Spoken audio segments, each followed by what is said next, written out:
Second Amendment, gun control. You've been on the NRA's board since '95, and this is a subject that you maybe feel more strongly about than any other. I believe that Make your case. I believe that a person's moral compass can be determined by how he references free men the right to defend themselves.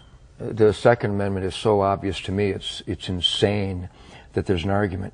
God gave, let's pretend there is no document. Let's pretend brave families didn't leave the tyrants and the slave drivers of Europe so that they could practice the religion of their choice, so that they could speak out without being murdered, that they could produce wool without the king's men coming and taking it from them every season of harvest. Let's pretend none of that happened. Let's just pretend this guy named Ted Nugent parachuted onto Earth and woke up one morning and saw these wonderful resources and had dreams of excellence and being the best that I could be. I don't need a document, and I don't need another man to explain to me that I have the right to defend my gift of life.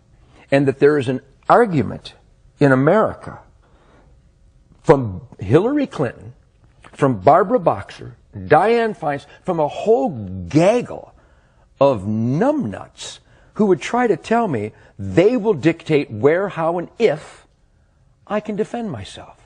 I find that preposterous. I find it unacceptable, and I will not accept it. I am a free man. Don't tread on me. A good, law-abiding citizen, not convicted of a felon. The Second Amendment of our Bill of Rights is my concealed weapons permit. Period. That's it? That's it. So no limitations of any kind that you can see? None. That's it. The limitation should be, instead of arresting people for molesting children 24 times, I would rather the dad walked into the room, found a person molesting that child, and blew his brains out.